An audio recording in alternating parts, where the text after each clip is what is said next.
tentunya kita panjatkan puji syukur kehadirat Allah Subhanahu wa taala. Hari ini kita dapat mengikuti bersama ujian terbuka disertasi untuk mahasiswa bernama Eko Supriyadi dengan nomor induk mahasiswa 330160001, yaitu pertama seminar proposal disertasi yang sudah diselenggarakan pada hari Jumat tanggal 9 November 2018.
Pancasila merupakan filosofi dan ideologi negara Indonesia yang seharusnya menjiwai setiap peraturan perundang-undangan dalam sistem hukum Indonesia.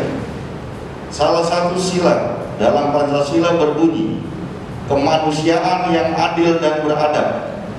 Dalam sila tersebut terkandung penghargaan atas nilai-nilai kemanusiaan. Nilai-nilai kemanusiaan tidak dapat dilepaskan dari konsep hak untuk hidup sebagai bagian dari hak asasi manusia. Amandemen kedua Konstitusi Undang-Undang Dasar Negara Republik Indonesia 1945 pasal 28 ayat 1 menyebutkan hak untuk hidup, hak untuk tidak disiksa, hak untuk kemerdekaan pikiran dan hati nurani, hak beragama, hak untuk tidak diperbudak, hak untuk diakui sebagai pribadi di depan hukum, dan hak untuk tidak dituntut atas dasar hukum yang berlaku surut adalah hak asasi manusia yang tidak dapat dikurangi dalam keadaan apapun. Kesimpulannya, 1. Pidana mati dalam sudut pandang Pancasila dilihat sebagai satu kesatuan. Pancasila harus menjadi landasan dalam hukuman mati. Terima kasih kepada Pak Bendus yang telah memaparkan hasil-hasil penelitian dan juga studi literatur terkait dengan judul disertasi falsafah pemidanaan Pancasila. Bagaimana sikap Profesor terhadap tindak pidana? Silakan memberikan jawab. Bahwa yang pertama-tama Pancasila dimasukkan dalam daftar sebagai dasar peraturan perundang-undangan itu di tahun 2011, diperbaiki baru pada tahun 2019 ini. Bagaimana cara pandang saudara dalam melihat hubungan Pancasila dengan konstitusi dan dasar 1945? Itu yang pertama. Kemudian yang kedua, putusan MK Mahkamah Konstitusi sudah menerima bahwa pidana mati memiliki konstitusionalitas di dalam sistem hukum Indonesia. Tentu saja dalam putusan Mahkamah Konstitusi ini diuraikan adanya argumentasi yang pro dan kontra yang panjang sekali. Coba sampaikan perdebatan itu yang merupakan tafsir filosofis pemidanaan dengan tujuan penyelamatan kemanusiaan. Jadi coba uraikan oleh Profesor intisari dari perdebatan itu sehingga tergambar bagaimana pendapat Mahkamah Konstitusi dalam perkara pengujian undang-undang. Itu saja saya persilakan. Terima kasih. Bahwa yang pertama, Pancasila itu menjiwai dari isi Undang-Undang Dasar 45 itu menjiwai. Namun tidak ada peraturan sebelum 2011 bahwa Pancasila dinyatakan sebagai dasar pembuatan seluruh peraturan perundang-undangan. Itu pada kali ini. Ya. Dan yang kedua, Mahkamah Konstitusi dalam perdebatannya dan memutus melihat bahwa hak hidup yang diatur dalam Undang-Undang Dasar itu tidak berlaku mutlak, sehingga itu peluang untuk bisa hukuman mati dianggap tidak bertentangan. Yang kedua, Mahkamah Konstitusi juga melihat ICCPR masih memberi peluang dalam pasal yang lain untuk adanya hukuman mati, di mana Indonesia masuk dalam sana. Sekarang saudara menyarankan bahwasanya agar hakim menjatuhkan hukuman mati dengan berdewan kita. Dengan saudara-saudara itu, kita bangga berpengaruh terhadap invasi yang dilakukan oleh seorang hakim. Hakim itu mandiri, tidak boleh dipengaruhi oleh siapapun. Bahkan ketua pengadilan pun tidak boleh mempengaruhi. Pertanyaan ini salah lagi. Presiden memberikan gerasi hak presiden. Saudara menyarankan juga agar memberikan gerasi, tetapi gerasi itu akan dipertimbangkan oleh presiden, tapi bukan profesinya presiden kepada pengadilan. Presiden tidak bisa mengoreksi putusan pengadilan. Putusan pengadilan itu sangat penting, siapapun tidak bisa mengoreksi. Bahkan ketua Mahkamah Agung tidak berani mengoreksi putusan pengadilan. Kalau benar. Presiden punya hak khusus yang namanya gerasi. Itu setelah putusan itu inkrah. Setelah putusan itu inkrah. Jadi kalau belum inkrah, presiden tidak bisa mencampuri.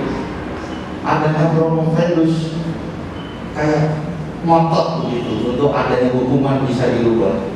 Itu promovelus mengadopsi putusan Mahkamah Konstitusi dalam pertimbangannya di 2007 putusan nomor 23 RUU Romawi 5 2007.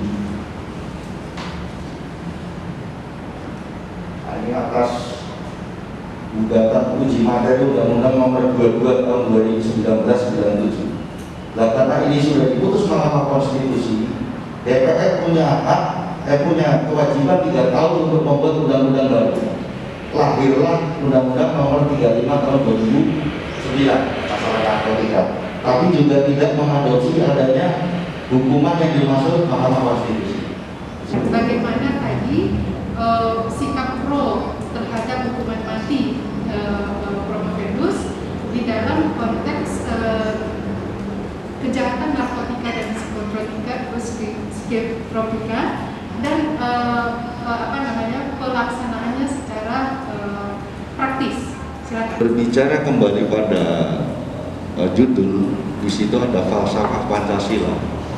Nah, falsafah Pancasila ini Promovelus mau memastikan dengan Undang-Undang 2011-2019 itu betul-betul tidak dilanggar atau Pancasilais lah putusan itu. Jadi apapun keputusan termasuk hukuman mati selama itu Pancasilais itu sudah tidak melanggar, kira-kira begitu. Apa kira-kira ciri dari putusan yang Pancasilais ini? Ciri dari Pancasila salah satunya, intinya kan orang tidak bisa disiksa tapi bisa dihukum. Orang tidak boleh disiksa tapi bisa dihukum mati, kan kira-kira gitu.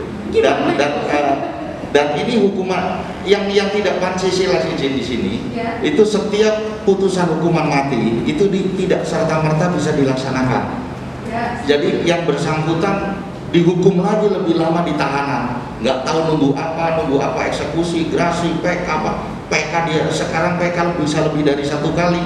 Jadi ini yang menghambat sehingga dia sebelum dieksekusi sudah tersiksa dulu gitu. Jadi ini yang mungkin tidak Pancasilais itu. Nah, itu istilah hukuman percobaan itu dalam kepala setiap orang itu pasti membayangkan bahwa yang namanya hukuman percobaan itu bukan hukuman percobaan seperti yang Prof. Pedus maksud gitu. Nah, apakah ada istilah lain yang lebih tepat dari itu? Izin untuk sementara Prof. Pedus tidak melihat itu karena dalam RKUHP 2019 juga bisa dinyatakan sama, putusan MK pun dinyatakan sama. Jadi bisa beralih dari hukuman mati beralih menjadi percobaan seumur hidup. Nah itu, jadi bahasanya demikian. Jadi ini hanya saran, bukan sesuatu yang harus izin. Ya. Tanya paling dasar, apa kontribusi hasil penelitian Prof. Pedus terhadap existing knowledge, terhadap perkembangan kenegaraan ini? Silakan jawab. Prof. Pedus dari sejak awal berkeinginan untuk mengisi kekosongan dari Pancasila itu sendiri maupun keputusan Mahkamah Konstitusi yang sudah mengikat, yaitu ketidakadaharusan hukuman mati. Nah, itu yang ditekankan betul oleh Prof. Pedus. Terima kasih hanya itu. Baik, untuk memberi kesempatan kepada majelis pemuji bermusyawarah, sidang dispos dengan mengucapkan Alhamdulillahirabbil alamin.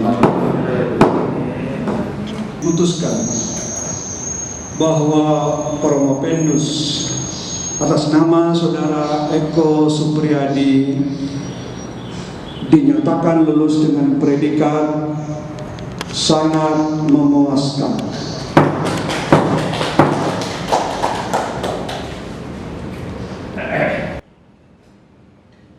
Saudara Dr. Eko Supriyadi SH.MA. Saudara sadar hari ini dokter? Siap. Jadi Ibu semalam ataupun hari-hari sebelumnya Ibu sama-sama dengan masuk. Ini anak tahu. Istri. Oh, istri. Ya.